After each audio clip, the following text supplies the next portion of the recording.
Eureka, avec Viteos, toutes vos énergies.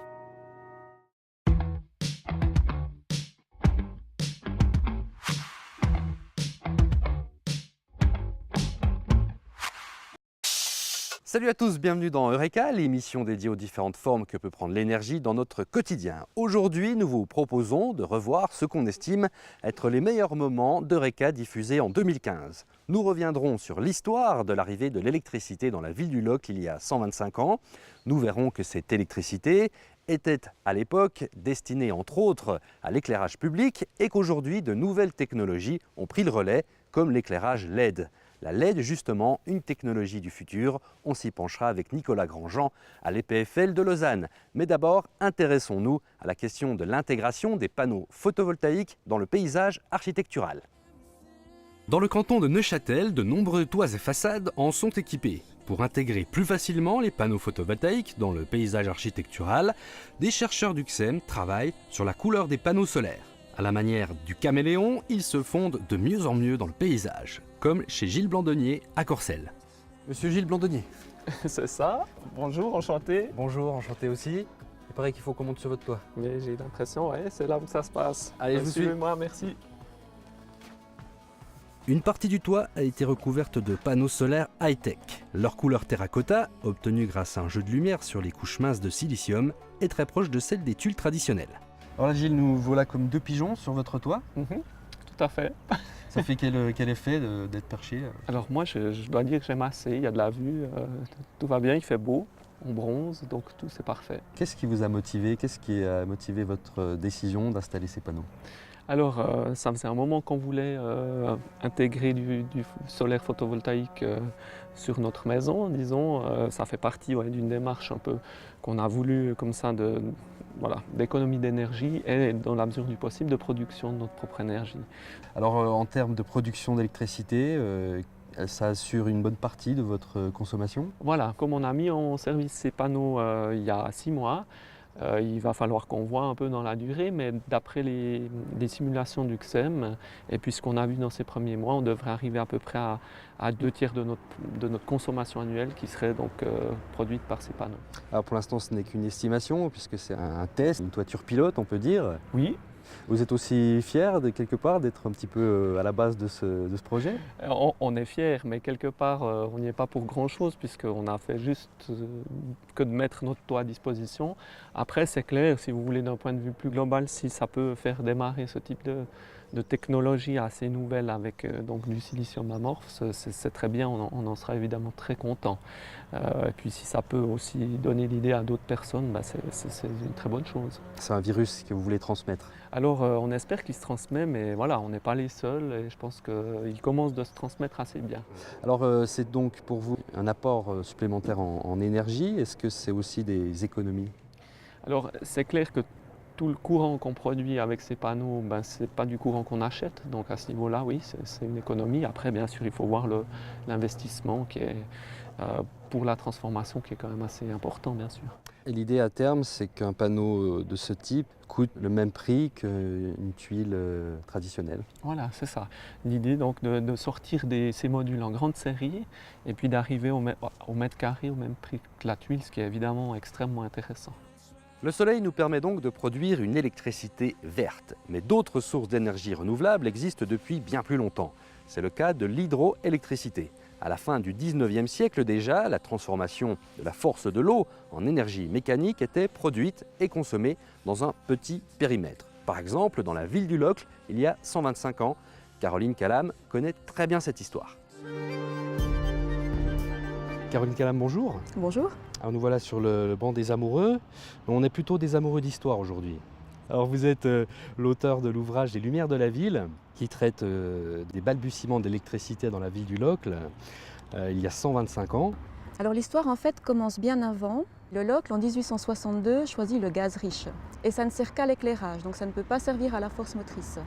Et ça pour une ville industrielle, c'était un choix assez discutable. Et tout à coup arrive un jeune Loclois qui s'appelle Alfred Matédoré, qui arrive au conseil municipal avec un projet d'éclairage électrique. On est là en 1887, il va y avoir une votation et les municipaux, par 18 voix contre 13, vont voter l'éclairage électrique. Donc l'électricité va permettre d'éclairer les rues de la ville du Locle. Alors, elle est située où cette usine qui achemine l'électricité? Elle est située à plus de 10 km de la ville, elle est située en contrebas parce qu'à cet endroit, on va profiter d'une chute d'eau de 90 mètres qui est artificielle en fait, qui date de plus d'un siècle. On a en fait aménagé cette chute à la Rançonnière pour se débarrasser de l'eau, tout simplement.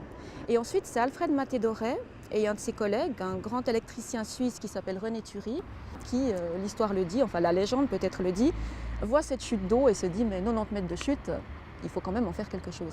Et c'est de là que naît l'idée de l'usine électrique de la Rançonnière.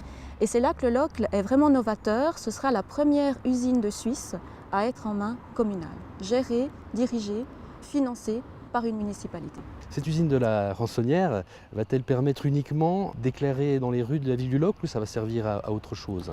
Elle va servir à 3 choses. Alors éclairer les rues, éclairer les bâtiments publics, éclairer les particuliers aussi qui pourront avoir des ampoules dans leur demeure et enfin donner de la force à l'industrie. Aujourd'hui, une nouvelle technologie d'éclairage est en train de s'imposer, l'éclairage LED. D'ailleurs, l'hôtel de ville du Locle en est équipé depuis peu.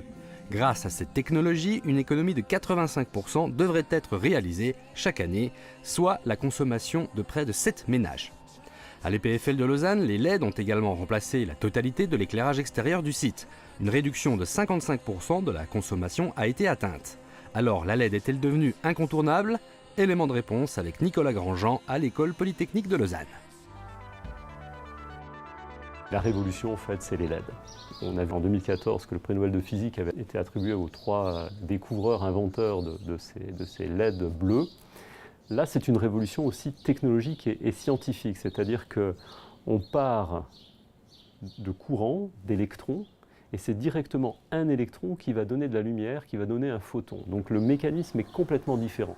Dès 1906, en fait, en Russie, un scientifique avait montré qu'en faisant passer du courant à travers un matériau, on pouvait avoir de la lumière. Donc vous prenez un matériau, vous faites passer du courant, et vous avez de la lumière. Et ce n'est pas parce que ça chauffe, c'est directement, encore une fois, des électrons qui se transforment en lumière. Et ça a été repris à peu près dans les milieux des années 1900. Les gens se sont intéressés aux semi-conducteurs et sont revenus finalement sur ces idées de luminescence. Et c'est en travaillant sur ces matériaux que dans les années 60, les premières diodes luminescentes ont été commercialisées. Rouge ou verte, on les retrouve principalement sur le matériel IFI. Donc on savait faire du rouge, on sait faire du vert, un peu de l'orange, mais on ne savait pas faire de bleu. Quand vous regardez un arc-en-ciel, vous avez du rouge, de l'orange, du jaune, du vert et du bleu. Et la lumière blanche, c'est la composition de toutes ces lumières. Donc si vous voulez avoir de la lumière blanche, il vous faut du bleu. Et donc il a fallu attendre en fait le début des années 90 pour avoir effectivement la première LED bleue. Alors si on revient sur les économies d'énergie, là encore vous prenez une LED qui va aujourd'hui transformer presque 100% des électrons en lumière, ce qui est énorme. Donc les performances sont extraordinaires. Et c'est pour ça que vous avez des rendements énergétiques et vous économisez beaucoup d'énergie aujourd'hui avec les LED. Économie d'énergie, mais aussi développement durable. Avec le temps, les technologies d'éclairage consomment toujours moins d'énergie et produisent toujours plus de lumière. Des choses qui sont peu discutées, par exemple, sur le CO2, c'est l'utilisation, encore aujourd'hui, des lampes à kérosène, notamment en Afrique et aussi dans certains pays d'Asie. Et une étude récente montre que 7% des émissions de CO2 seraient dues à ces éclairages. Donc finalement, l'utilisation des LED permettrait non seulement de réduire le CO2, réduire de façon globale la facture énergétique de la planète, mais aussi donner accès, couplé par exemple avec des panneaux solaires et une batterie, donner accès à de la lumière dans des endroits qui ne sont pas raccordés au réseau électrique. On l'aura compris, l'ampoule LED permet d'économiser beaucoup d'énergie avec une durée de vie dépassant très largement celle des autres familles d'ampoules. Certains parlent de 10 à 20 ans, d'autres vont même jusqu'à évoquer l'immortalité. Moi, je suis assez convaincu qu'avec les progrès matériaux et de la technologie, on aura des durées de vie de 50, même on peut dire presque éternelles. Pour une fois, l'éternité sera présente dans un dispositif.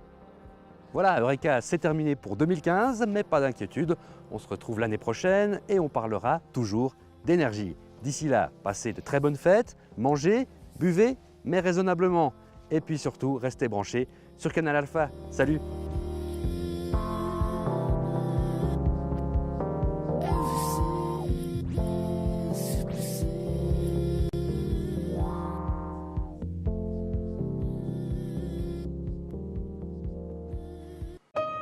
C'était Eureka avec Viteos, toutes vos